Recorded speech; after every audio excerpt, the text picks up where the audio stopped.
वो सही है, लेकिन उसमें ना पवित्र गीता में, ना पवित्र वेदों में, ना पवित्र कुरान शरीफ में, ना पवित्र बाइबल में उस पूर्ण परमात्मा की पूर्ण जानकारी नहीं है। उसके लिए ऑप्शन छोड़ रखा है। पवित्र श्रीमद् भगवद गीता अध्याय नंबर 4 के श्लोक नंबर 34 में, पवित्र यजुर्वेद अध्याय नंबर 40 के मंत्र नंबर 10 में, और पवित्र कुरान शरीफ के सूरत फुरकानी 25 आयत नंबर 52 से 59 में ये स्पष्ट कर रखा है कि वेद ज्ञानदाता, गीता ज्ञानदाता और कुरान शरीफ का ज्ञानदाता कह रहा है कि वो अल्लाहु अकबर यानी वो पूर्ण परमात्मा तो कोई और है जिसने 6 दिन में सृष्टि रची, 7वें दिन तख्त पर जा बैठे, जो सबका उत्पादक है। उसके विषय में कोई तत्वदर्शी संत से पूछो तो वो ज्ञान जो तत्वदर्शी संत बतावेगा वो ना कुरान में है, ना वेद में है, ना गीता में, ना पवित्र बाइबल में।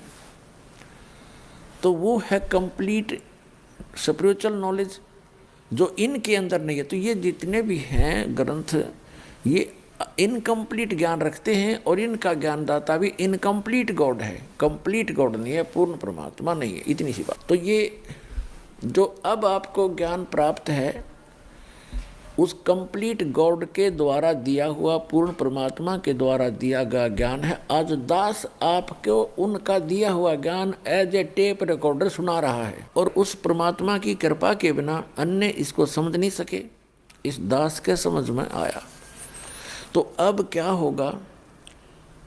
अब हजारों वर्षों तक ये ज्ञान चलेगा, पूरे विश्व में शांति होगी।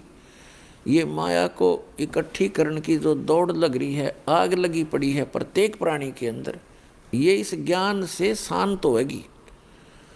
अब पुण्यात्मा, आज जैसे किसी के पास कार है, कोठी है, और सैकड़ों हजारों की एकड़ जमीन खरीद कर डाल रखी है, और चाहे वो प्रधानमंत्री बना हुआ है, चाहे सारी पृथ्वी का भी राजा है, और बहुत धन इकट्ठा करके सोने से सबसे भर रखे हैं उन्हें बैंक वगैरह, और कल मृत्यु होगी और परसों गधा बन जाएगा, खा के ये जीवन उसका। तो बिना ज्ञान के गोबर के भूंड की तरह हम गोबर इकट्ठा करते करते मर जाते हैं, पर सब्र नहीं हमारे।